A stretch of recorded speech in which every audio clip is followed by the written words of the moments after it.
ಕಾಶ್ಮೀರದಲ್ಲಿ ಹುತಾತ್ಮರಾದ ವೀರ ಯೋಧರು ಕರ್ನಾಟಕದ ವೀರ ಯೋಧರ ಪಾರ್ಥಿವ ಶರೀರ ಇವತ್ತು ಸ್ವಗ್ರಾಮಕ್ಕೆ ಬಂತು.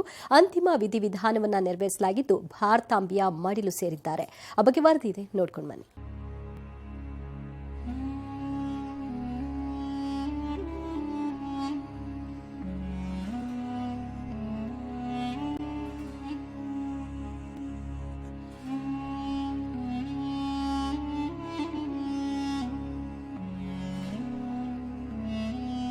ಕಾಶ್ಮೀರದಲ್ಲಿ ಕರ್ನಾಟಕದ ಯೋಧರು ಹುತಾತ್ಮ, ಕರುನಾಡಿನ ವೀರ ಪುತ್ರರಿಗೆ ಕಣ್ಣೀರ ವಿದಾಯ.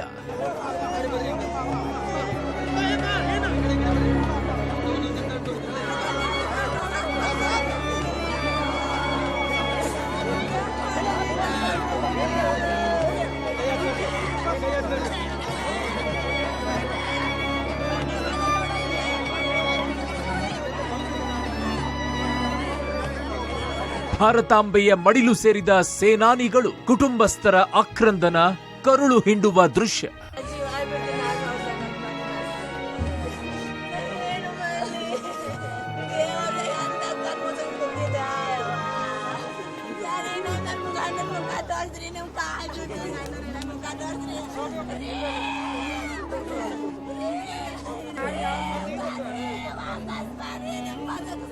ಭಾರತಾಂಬೆಯ ವೀರಪುತ್ರ ಅಂತಿಮ ಯಾತ್ರೆ.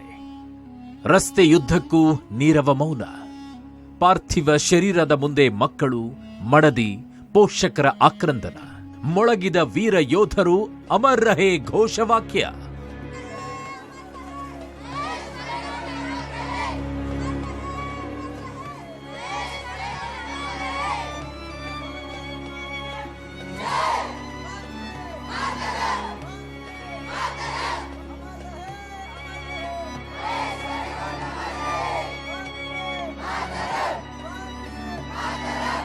ಕಳೆದ ಮಂಗಳವಾರ ಜಮ್ಮು ಕಾಶ್ಮೀರದ ಪೂಂಚ್ ಜಿಲ್ಲೆಯಲ್ಲಿ ಸೇನಾ ವಾಹನ ಚಾಲಕನ ನಿಯಂತ್ರಣ ತಪ್ಪಿ 350 ಅಡಿಯ ಕಮರಿಗೆ ಉರುಳಿತ್ತು. ದುರಂತದಲ್ಲಿ 5 ಯೋಧರು ಪ್ರಾಣ ತೆತ್ತಿದ್ರು. 5 ಯೋಧರ ಪೈಕಿ ಕರ್ನಾಟಕದ 3 ಸೈನಿಕರು ಅಸುನೀಗಿದ್ರು.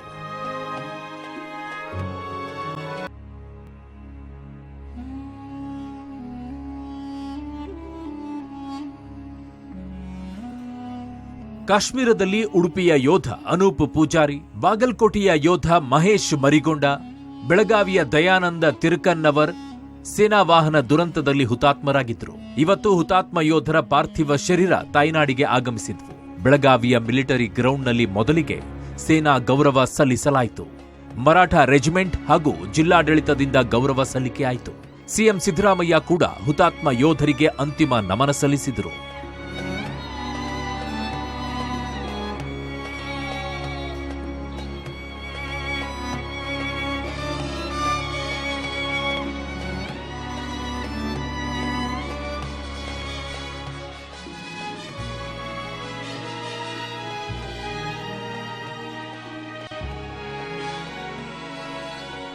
ಹುತಾತ್ಮ ತಂದೆಗೆ ಮಕ್ಕಳ ಅಂತಿಮ ನಮನ. ಕಣ್ಣೀರಿಡ್ತಾ ತಂದೆಗೆ ಮಕ್ಕಳಿಬ್ಬರಿಂದ ಸೆಲ್ಯೂಟ್.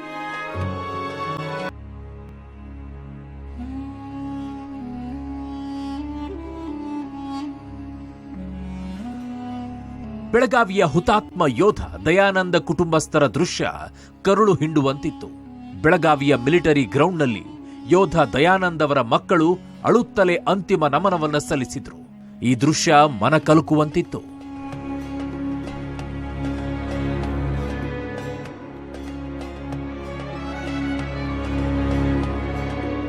ಬೆಳಗಾವಿಯಲ್ಲಿ ಅಂತಿಮ ನಮನ ಸಲ್ಲಿಕೆ ಬಳಿಕ ಯೋಧರ ಪಾರ್ಥಿವ ಶರೀರಗಳನ್ನ ಸ್ವಗ್ರಾಮಕ್ಕೆ ಕಳುಹಿಸಿಕೊಡಲಾಯಿತು. ಸಾಂಬ್ರಾ ಲಿಂಗಾಯತ ರುದ್ರಭೂಮಿಯಲ್ಲಿ ದಯಾನಂದ್ ಅವರ ಅಂತಿಮ ವಿಧಿವಿಧಾನಗಳು ನೆರವೇರಿದ್ವು. ಸಕಲ ಸರ್ಕಾರಿ ಗೌರವಗಳೊಂದಿಗೆ ಅಂತ್ಯ ಸಂಸ್ಕಾರ ನೆರವೇರಿಸಲಾಯಿತು.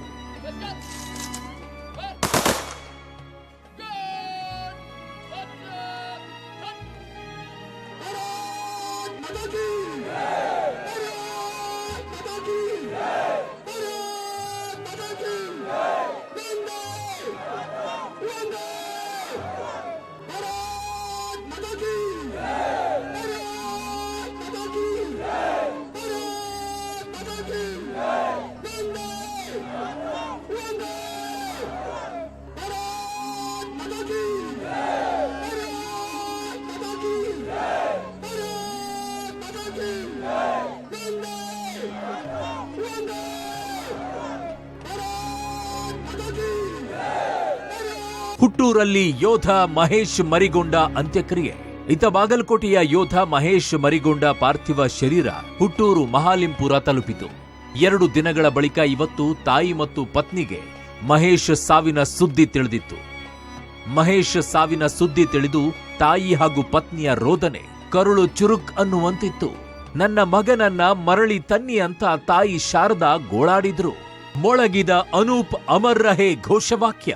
ಪಾರ್ಥಿವ ಶರೀರದ ಮುಂದೆ ಕರುಳು ಹಿಂಡುವ ದೃಶ್ಯ. ಸೇನಾ ವಾಹನ ಅಪಘಾತದಲ್ಲಿ ಹುತಾತ್ಮರಾದ ಯೋಧ ಅನೂಪ್ ಪೂಜಾರಿ ಪಾರ್ಥಿವ ಶರೀರವನ್ನ ಉಡುಪಿಗೆ ತರಲಾಯಿತು. ತೆಕ್ಕಟ್ಟೆಯಿಂದ ಸ್ವಗ್ರಾಮ ಕುಂದಾಪುರದ ಬೀಜಾಡಿಯವರೆಗೆ ಅಂತಿಮ ಯಾತ್ರೆ ನಡೆಯಿತು. ಮೆರವಣಿಗೆಯಲ್ಲಿ ನೂರಾರು ಜನ ಪಾಲ್ಗೊಂಡು ಹುತಾತ್ಮ ಯೋಧ ಅನೂಪ್ಗೆ ಗೌರವ ಸಲ್ಲಿಸಿದ್ರು. ಮೆರವಣಿಗೆಯ ಉದ್ದಕ್ಕೂ ನೀರವ ಮೌನ ಆವರಿಸಿತ್ತು. ಹುಟ್ಟೂರಿಗೆ ಅನೂಪ್ ಪಾರ್ಥಿವ ಶರೀರ ಆಗಮಿಸುತ್ತಿದ್ದಂತೆ ಕುಟುಂಬಸ್ಥರ ಆಕ್ರಂದನ ಮುಗಿಲು ಮುಟ್ಟಿತ್ತು.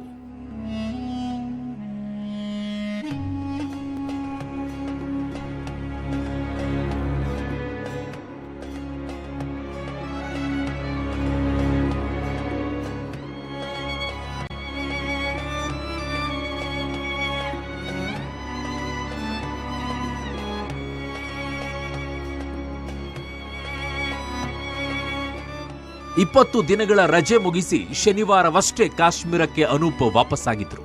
3 ವರ್ಷಗಳ ಹಿಂದೆಯಷ್ಟೇ ಮದುವೆಯಾಗಿದ್ದ ಅನೂಪ್ ದಂಪತಿಗೆ ಪುಟ್ಟ ಮಗು ಇದೆ. ಅನೂಪ್ ಬಾಲ್ಯದಲ್ಲೇ ತಂದೆಯನ್ನ ಕಳೆದುಕೊಂಡಿದ್ದು, ತಾಯಿ, 2 ಸಹೋದರಿಯರು ಮತ್ತವರ ಕುಟುಂಬ ಘಟನೆಯಿಂದ ಕಣ್ಣೀರು ಹಾಕಿದೆ. ಮಿಲಿಟರಿ ಅಂತ ಹೇಳಿದ್ರೆ ನಮ್ಮ ದೇಶ ಕಾಯುವ ಬಗ್ಗೆ ನಮಗೆ ಭಾರಿ ಗೌರವ. ಬಿಟ್ಟರೆ ಮತ್ತೆ ನಮಗೇನು ಗೌರವ ಇದೆ? ಅವನು ನಾವು ಕಳ್ಕೊಂಡದ್ದು ನಮ್ಮ ಗ್ರಾಮಕ್ಕಲ್ಲ, ನಮ್ಮ ದೇಶಕ್ಕೆ ಒಂದು ಕಷ್ಟ ನಷ್ಟ ಆಗಿದೆ. ನಮ್ಮ ಗ್ರಾಮದ ಒಬ್ಬ ಯುವಕ ದೇಶ ಸೇವೆಗೆ ಹೋಗಿದ್ದಾನೆ, ದೇಶಕ್ಕೋಸ್ಕರ ಪ್ರಾಣವನ್ನು ಬಿಟ್ಟಿದ್ದಾನೆ ಅನ್ನೋದು ನಮ್ಮ ಗ್ರಾಮಕ್ಕೂ ಸಹ ಹೆಮ್ಮೆ ಇದೆ. ನೀವು ಎಷ್ಟೇ ದೊಡ್ಡ ಮಟ್ಟ ಇದಾದ್ರೂ ಸಮೇತ ಆಗಲ್ಲ. ಯಾಕಂದ್ರೆ ದೇಶ ಸೇವೆಗೆ ಹೋದ ಯುವಕ ದೇಶಕ್ಕೋಸ್ಕರ ಮೃತಪಟ್ಟಾಗ ಅವನ ಜೊತೆಗೆ ಇಡೀ ತಾಲೂಕು ಇರಬೇಕು, ಇಡೀ ಗ್ರಾಮ ಇರಬೇಕು ಅನ್ನೋದು ಇವತ್ತು ನಮ್ಮ ಕರಾವಳಿ ಭಾಗದ ಜನ ತೋರಿಸಿಕೊಟ್ಟಿದ್ದಾರೆ. ಇಂಥ ನೋವಿನಲ್ಲೂ ಸಹ ನನ್ನ ಮಗ, ನನ್ನ ತಮ್ಮ ದೇಶಕ್ಕೋಸ್ಕರ ಪ್ರಾಣ ಬಿಟ್ಟಿದ್ದಾನಲ್ಲ, ಹೆಮ್ಮೆ ಇದೆಯಲ್ಲ ಕುಟುಂಬಕ್ಕೆ, ನಿಜವಾಗ್ಲೂ ಯಾರಿಂದಲೂ ಬರಲ್ಲ. ಯಾಕಂದ್ರೆ ಅವ್ರು ಬಡ ಕುಟುಂಬ ಆದ್ರೂ ಆ ದೇಶ ಬಗ್ಗೆ ಅಭಿಮಾನಕ್ಕೆ ನಿಜವಾಗ್ಲೂ ಥ್ಯಾಂಕ್ಸ್ ಹೇಳಬೇಕು. ಬೀಜಾಡಿ ಪಡು ಸರ್ಕಾರಿ ಶಾಲೆಯಲ್ಲಿ ಸಾರ್ವಜನಿಕ ದರ್ಶನಕ್ಕೆ ವ್ಯವಸ್ಥೆಯನ್ನ ಮಾಡಲಾಗಿತ್ತು. ಸಂಸದ ಕೋಟಾ ಶ್ರೀನಿವಾಸ್ ಪೂಜಾರಿ ಹಾಗೂ ಸೇನಾಧಿಕಾರಿಗಳಿಂದ ಗೌರವ ಸಲ್ಲಿಸಲಾಯಿತು. ಬೀಜಾಡಿ ಕಡಲ ಕಿನಾರಿಯಲ್ಲಿ 3 ಸುತ್ತು ಕುಶಾಲತೋಪು ಸಿಡಿಸಿ ಪೊಲೀಸ್ ಗೌರವ ಸಲ್ಲಿಕೆ, ಅಂತಿಮ ವಿಧಿವಿಧಾನ ನೆರವೇರಿಸಲಾಯಿತು. ಪಾರ್ಥಿವ ಶರೀರಕ್ಕೆ ಸಹೋದರ ಶಿವರಾಮ್ ಅಗ್ನಿ ಸ್ಪರ್ಶವನ್ನ ಮಾಡಿದರು. ಈ ವೇಳೆ ಅನೂಪ್ ಪೂಜಾರಿ ಅಮರ್ ರಹೇ, ಅನೂಪ್ ಅಮರ್ ರಹೇ ಅಂತ ಘೋಷವಾಕ್ಯ ಮೊಳಗಿತು.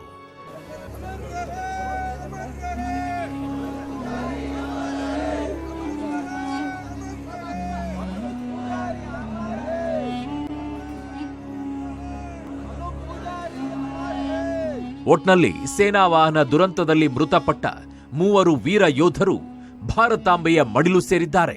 ಕರುನಾಡಿನ ವೀರಪುತ್ರರಿಗೆ ನಮ್ಮದೊಂದು ಸಲಾಂ. News desk, public TV.